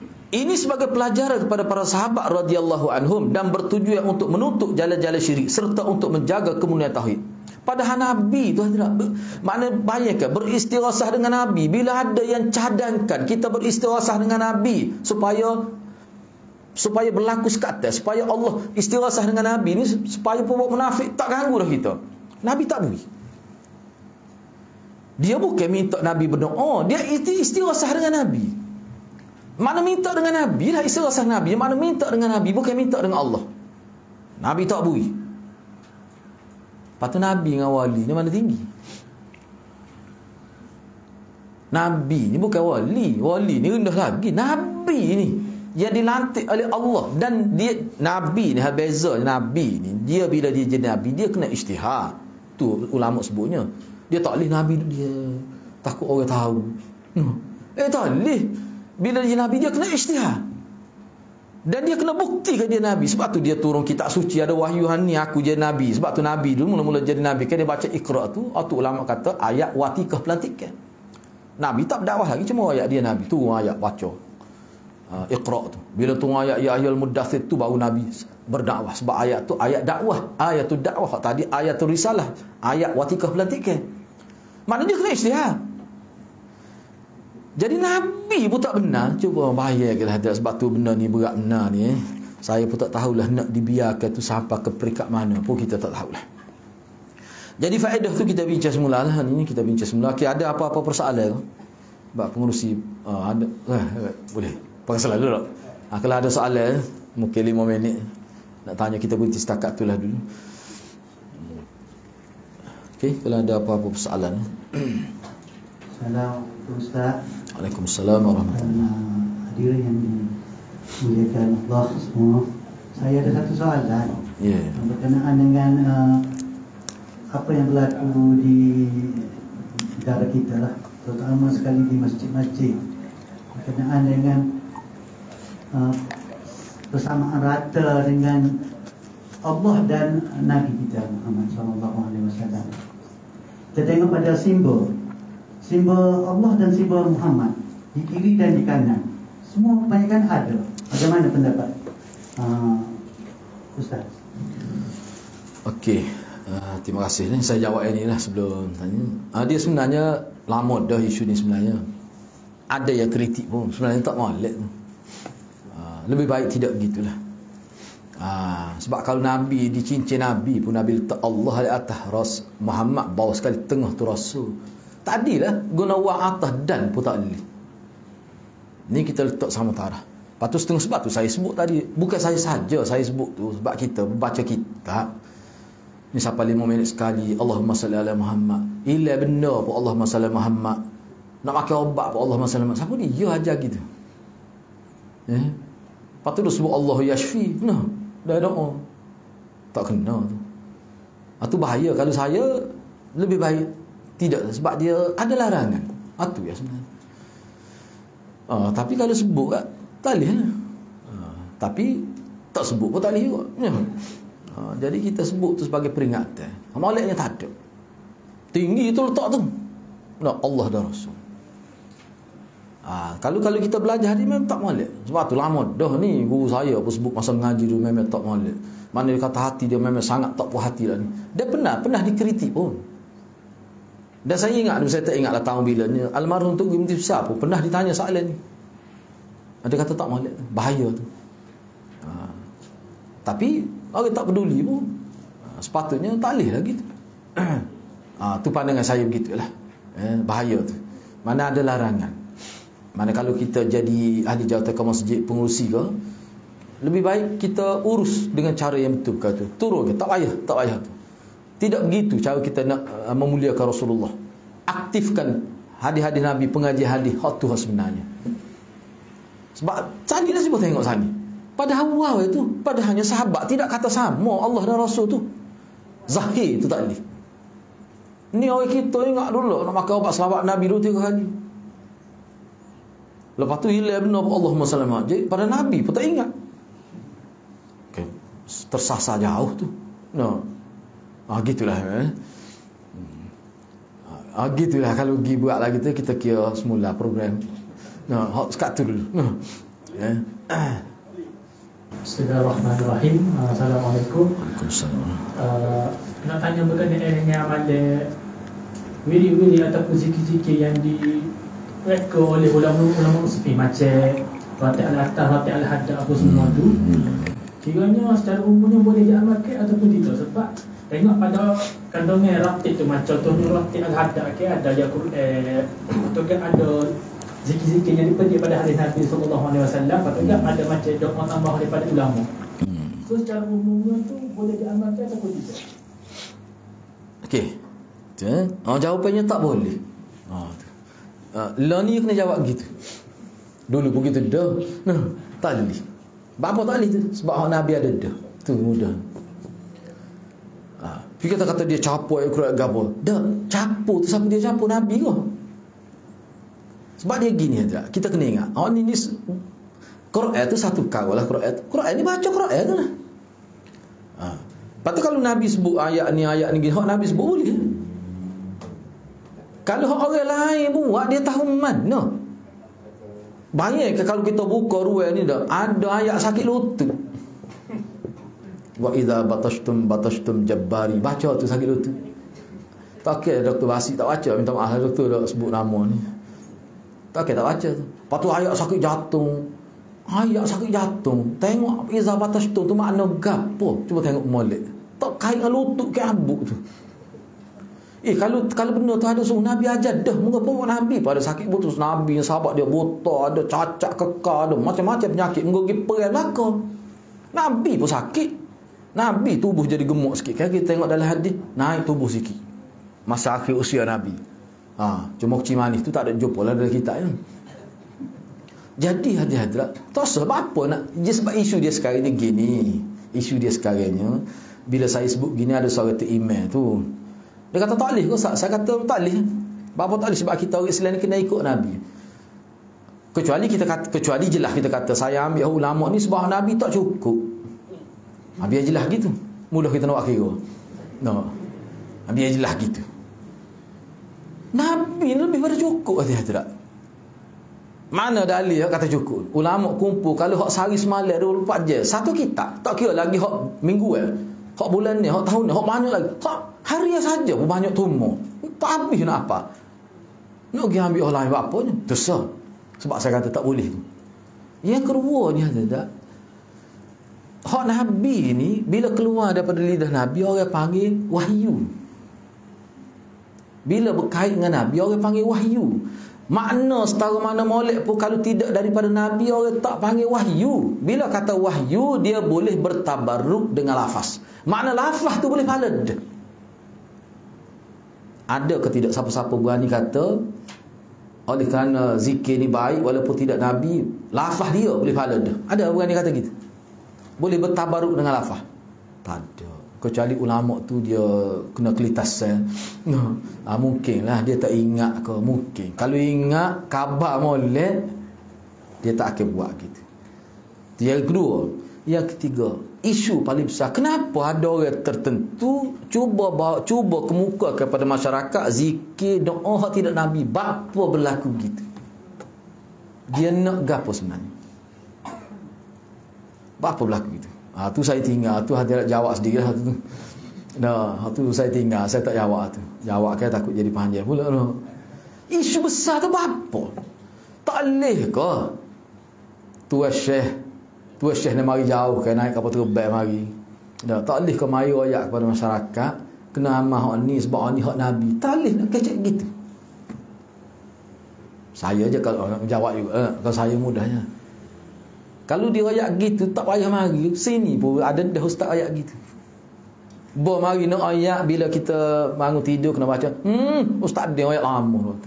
Maulana royak lama tak ayat. Apa yang royak lain juga tu? Apa? Cuba ayat.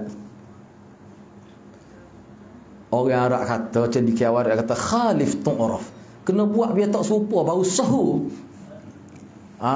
Tu orang Arab kata khalif tu'raf. Nak sahur ni buat tak serupa. Masuk TV3 tadi. Sebab tu saya kata dulu ini proses penjenamaan satu ajaran. Tu jelasnya. Tarikat lain kita gam, kita nak anisa tarikat jalan. Tarikat lain sesat. Rupamu gitu juga. Dah orang lain sesat. Jawatan kuasa jilsah kita ayat gitu. Mati yang lain kena buat tu. Perangan ni ada dah zaman dulu. Tak usah ayat lah dia. Sebab kita ukuran kita serupa kedak dengan agama. Kalau bab zikir ambil Nabi cukup. Kalau ada hak lain itu bermasalah. Tak boleh. Kalau kita buka ruang jadi sebagi ni. Buka ruang. Apa dia nya? Banyak ke tempat kita ni nak jadi pelik. Sehingga bila ada ulama, saya tak sebut negeri mana, boleh faham sendiri lah. Dia kumpul, orang panggil doa-doa, zikir-zikir, wirid hak pengalaman ulama. Hak ni tidak daripada Nabi. Buka satu buku, bahkan dia berbangga terbongkar dah rahsia ulama. Dia cetak edak secara terbuka. Boleh, tak ada siapa pun tidak. Patut Al-Karim Nawawi tu tak ada lagi. Tu masalah tu. Apa jadi berani gitu? Tu menjawab dia jugalah tu. Gitulah sebenarnya tak salah, tak boleh. Patut kena ingat pada ayat Quran sentiasa saya baca, qul hal nunabbiukum bil akhsari a'mala alladhina dhalla sa'yuhum fil hayatid dunya wa hum yahsabuna annahum yuhsinuna sun'a. Allah arah per Nabi cerita, sebut wahai Muhammad. Nabi pun tanya sahabat, mahukah aku cerita kepada kamu orang yang sesat dalam beramal, orang yang paling rugi amalan dia di hari akhirat. Dulu semasa dunia mereka ni banyak buat perkara betul, mereka telah sesat dalam amalan dunia. Sedangkan pada waktu mereka beramal tu yahsabuna annahum yuhsinuna sunna. Mereka yakin mereka lah orang yang benar dalam amalan. Tiba-tiba tak betul. Sebab ukuran betul tak betul ni kena dengan hak Nabi. Saya sebut sama ni. Aisyah bila ada anak dara dia nak melih unta, bila akikah dia tak wi. Sebab Nabi tak buat. Tu cara sahabat faham agama. Padahal kita kata molek sebenarnya unta boleh panggil ramah. Ni melih kambing tak ada nak panggil pok kita.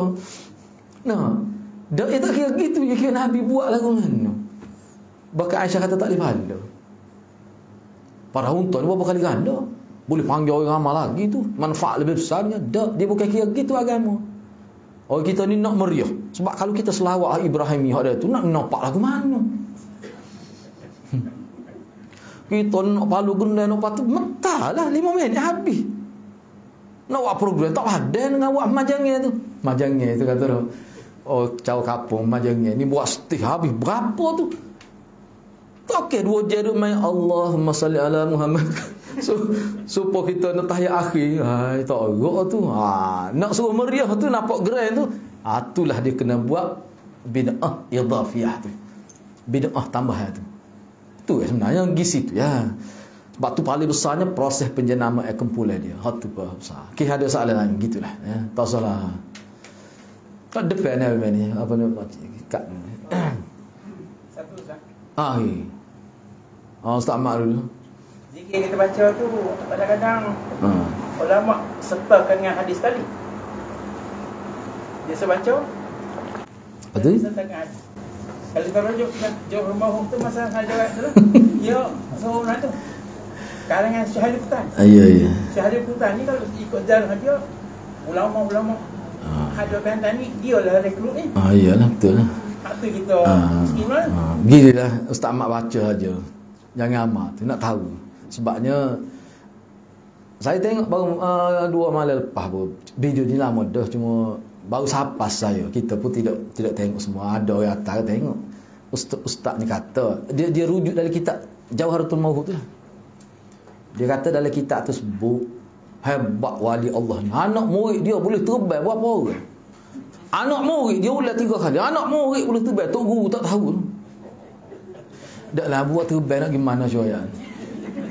Telur ni kalau bawa terbang pecah tu. Nak bawa nak gimana? Patut kalau dia terbang bini dia. Misalnya nak pergi makan gula terbang bini dia. Nak bawa gitu. Anak ramah. Dia kena terbang semua. Sebab tu tak perlu bagi lagu tu. Tu kita tu. Dia pelik tu. Bagaimana Tok Guru anak murid boleh terbang? Dia pakai sipit tu dia lepeh Tok Guru. Maknanya Tok Guru boleh nyelai. Gak jenis nyelai tak timur-timur dengan madah kita jumpa. Biasa pihak bomba kan ambil.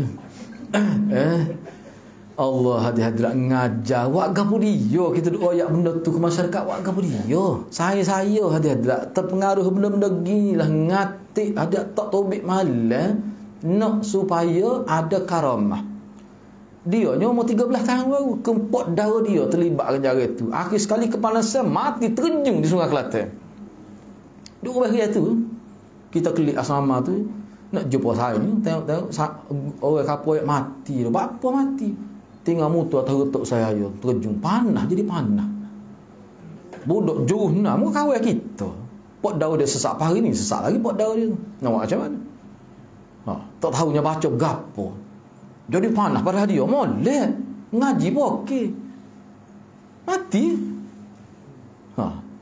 Ustaz Mak baca boleh nak baca tu gitulah ada lah gitu tapi yalah kita kata sahabat Nabi lebih lagi saya nak bakar tinggi mana tu tak ada bunyi terbang. Sebab tu bagi saya kata benda-benda gini hadirat dia ada atas pada saya tu dia atas buku. Saya pun tak tengok lagi malah tengok serabut itu. Dia kata tuan sila tuan buat komentar terhadap kitab ni. Kitab tu namanya Keramat Para Wali.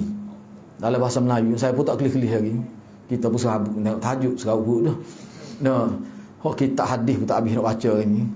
Kita tahu dah lah isi dia gitulah. Saya pun jawab ke dia, kita terima keramat ni. Keramat boleh berlaku. Apa masalahnya? Keramat boleh berlaku. Apa masalahnya? Sebab kata mimpi jumpa Nabi. Ada ulama terima. Apa masalahnya? Ada ulama kata Khadir ni hidup. Yalah apa masalahnya? Kau dia sebenarnya awak nak di sebalik tu. Cuba ayat. Tu mayu payah nak ayat tu. Memang ada ulama kata tak mustahil boleh lihat Nabi dalam mimpi. Patut sekatu ya. Puak ni dia ada makna lain, dia ada maksud lain di sebalik itu. Supaya Salman Ali kata tu lah. Dia ada step lain selepas tu dia nak mula-mula menyabitkan mimpi dengan secara besar-besar dia ada sesuatu dia nak di sebalik. Tapi ulama-ulama yang ikhlas dia kata boleh tu tak ada maksud apa pun gitu ya. Misalnya kita kata orang yang sangat pertahan ke Khadir ni ada setengah-setengah bukan semua. Dia maksud nak sambung sanak hak putus tu. Khadir je sambung. Dah kalau orang pertikah kan sampai 100 tahun, 200 tahun. Jadi Khadir hidup dia sambung. Jadi 200 tahun disambung, diittisal oleh Khadir. Orang panggil sanak kan gitu. Kalau lagu tu sanak kan, anak boleh buat sanak. Pasti dia nak kata mana kita kata. Ni sanak anak ni direct Husain Nawaka. Sanak Ali. Sore anak Husain Nawaka. Wana Ustaz dah. Sambung ke mana? Khadir. Patut dia nak kata mana? Ustaz tak boleh anak boleh gitu. Agama kok gitu panggil. Agama ni bukan dakwah agama gitu. Jangan tak boleh sanak ni tak boleh kena ikut disiplin ilmu tu. Ni hadirat kalau pakar apa-apa dia kan tak boleh guna disiplin ilmu tu. Ilmu hadir dengan tak boleh pakar. Buku Ali ni tanya Nabi lalu. Buat lari dia punya apa dia panggil. Pasu ni tau. Pakai tanya Nabi. Rupanya ada alik tu. Iya kok agama gitu.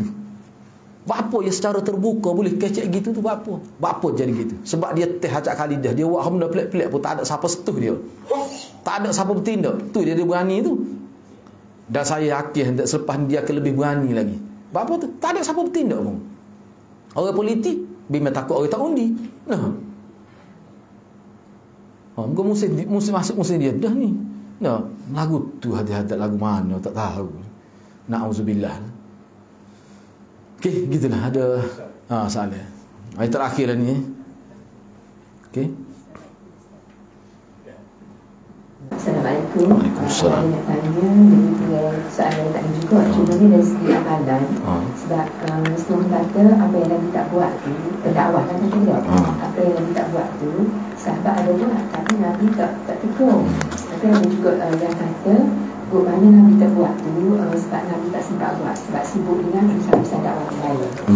Dan contohnya macam amalan surat tasbih. Sebab semua kata Nabi tak buat benda ni, tapi amalan tu amalan molek. Jadi kita tak boleh buat. Terima kasih. Okey, hak ni sebenarnya Nasr Maulana pun jawab acak Khalidah ni. Cuma ulai balik lah. Dia gini sebenarnya. Memang ada hak Nabi tak buat, sahabat buat. Hak tu dia jadi hadis juga tu. Sebab itu dia panggil hadis takriri. Nabi buat pengesahan.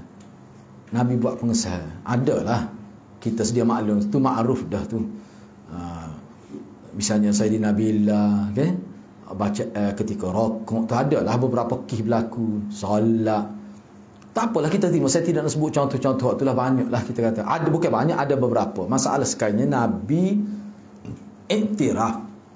Tapi kalau kita buat lah, jadi tak boleh nak panggil bid'ah lah tu. Sebab apa? Sebab itu berlaku di zaman Nabi. Dan Nabi iktiraf. Sebab Nabi ni banyak adalah hadis sahabat buat. Kalau tak betul Nabi tegur. Maknanya bila Nabi tak tegur tu mana betul lah tu. Maknanya Nabi ada. Nabi boleh buat pengesahan betul. Zaman lah ni kalau kita buat, nak ngesah lagi mana? Hatu dia jadi timbul tubik dalam mimpi tu. Nabi kata betul.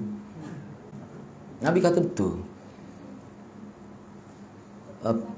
Okey, nanti saya habis sikit dia. Jadi maknanya tak boleh nak kata bid'ah. Baik. Satu lagi salah sana juga, mana hak Nabi tak buat ni boleh kita kata bid'ah lah ke? Bid'ah kalau dalam bab ibadat lah. Kalau dalam bab ibadat yang sudah lengkap itu, misalnya contoh, saya ambil contoh. Okey, kalau saya tanyalah kita duduk mengaji selama kini dak, orang panggil solat sunat ni ada berapa? Cuba bila. Hak kita kata hak rawatib, tak sebila lah berapa tu. Rawatib mana sama ada sebelum semaya fardu sebab orang panggil rawatib, orang Kelantan panggil kapit fardu. Tak apalah, tu sah. Banyak dia nunggu sah, kita kata sah. Lepas tu tahiyatul masjid dua. Angka apa dia lagi? Apa dia salat ke dia? Tahajud lagi? Duha lagi? Witir lagi? Baru 5. Sunat mutlak 6. Lagi? Sunnah. Mau tarawih. Lagi? Salat sunat wuduk. Tak apa. Kata ada hadis dah. Lagi? 2 lagi nak cukup, biar cukup boleh bila dengan 10 jari. Baru 8 lagi. Gada? Awabi. Lagu mana sama tak awabi tak apa. Lagu mana ada ke dok? Duk ngaji lama kini lah. Kita buat tu tak masuk dalam senara tu mudah gitu. Hak jelas. Tu tidak diterima tu. Hari raya. Lagi? Hari raya tu kira so ya. Lagi? 9. Enggak dia? Sunat gerhana, capu-capu semua berapa ya dia? Dengar saya dalam kitab tu 130 lebih. Mai sunat. Minta dengan abang kalau nak kitab tu. Ustaz Awi boleh foto setiap seteban ni. 130. Semaya sunat 130. Tapi tak termasuk kita bila sani. Mana kalau capung hak bila sani pergi 150 lebih. Lepas tu solat sunat dia banyak semua tu.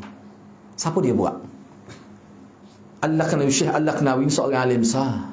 Dia buat ulasai, dia kata semua amalan dibuat oleh pokok tarikat dengan sufi saja.